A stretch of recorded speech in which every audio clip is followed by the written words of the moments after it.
Kudet Channels. Itu perlu kita ketahui. Yang pertama, istilah nuzulul Quran itu adalah istilah bagi peristiwa di suatu hari diturunkannya Al-Quran dari langit dunia menuju bumi, yang mana nanti akan berangsur-angsur selama 23 tahun. Itu. Jadi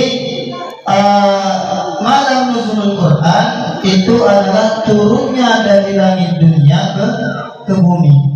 Sedangkan Lailatul Qadar dalam salah satu riwayat itu dijelaskan bahwa di situ adalah turunnya Al-Quran dari Lauhul Mahfuz ke langit dunia.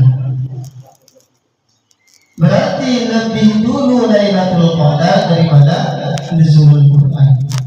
Sedangkan di riwayat lain di kitab Tafsir Sawi dijelaskan bahwasanya Lailatul Qadar, kenapa kok diberi nama Lailatul Qadar?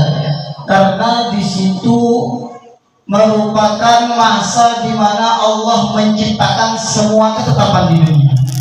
Semua ketetapan untuk makhluk itu ditetapkan ketika malam Lailatul Qadar. Makanya diberi nama Lailatul Qadar, malam ketetapan atau keputusan. Penurunan Al-Quran itu terjadi 3 kali. Yang pertama dari Allah sendiri ke Lauhul Mahfuz, yang mana hal itu tidak ada yang mengetahui karena Allah sendiri yang meletakkan Lauhul Mahfuz. Sedangkan penurunan yang kedua dari Lauhul Mahfuz ke langit dunia. Hal ini diketahui oleh malaikat Jibril kapan waktunya. Kemudian yang ketiga yakni dari langit dunia ke bumi. Kenapa kok terjadi seperti tersebut? Karena itu sebuah pelajaran bagi kita bahwa setiap apapun yang kita ingin lakukan itu butuh proses. Allah saja yang langsung bisa mengatakan kun fayakun, langsung jadi.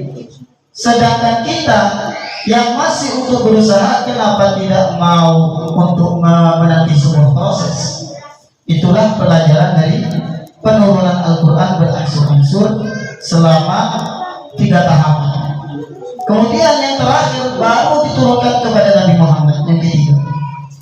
Hal itu dilakukan secara berangsur-angsur sesuai apa yang terjadi.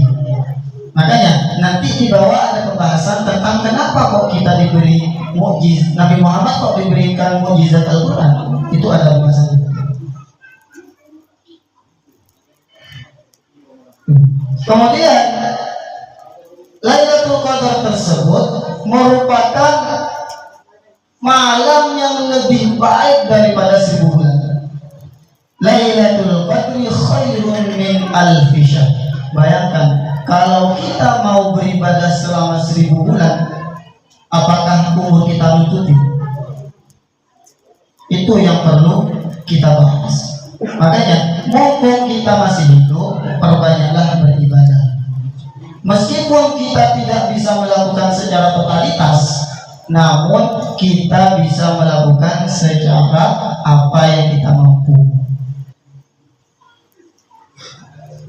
Ada yang mengatakan, sebagian ulama mengatakan, kalau kita tertinggal satu sholatan di malam Lailatul Qadar, seharusnya untuk mengqadai hal tersebut, kalau kita inginkan, maka harus melakukan sholat sebanyak 1000 sholatan. Apakah kita mampu untuk melakukannya? Yang jelas tubuh kita memang mampu, namun keinginan kita yang tidak akan mampu. Itu yang menjadi titik persoalan. Kemudian yang kedua, itu poin pertama. Poin pertama penurunan tentang Al-Quran. Yang kedua, kenapa Allah memberikan wahyu Al-Quran kepada Nabi Muhammad? Kok tidak diberi mukjizat tongkat? Kok tidak diberi mukjizat seperti Nabi Isa bisa menghidupkan orang mati? Kenapa? Karena sebuah mukjizat itu diturunkan kepada para nabi sesuai apa yang populer di masanya. Contohnya, zaman Nabi Musa banyak penyihir, zaman Nabi Isa banyak tabib, seorang dokter. Kemudian Allah memberikan mukjizat kepada Nabi Musa berupa tongkat yang bisa melawan sihir, sehingga Fir'aun kalah dengan tongkat Nabi Musa. Wajah surat Fir'aun itu dijelaskan di ayatnya,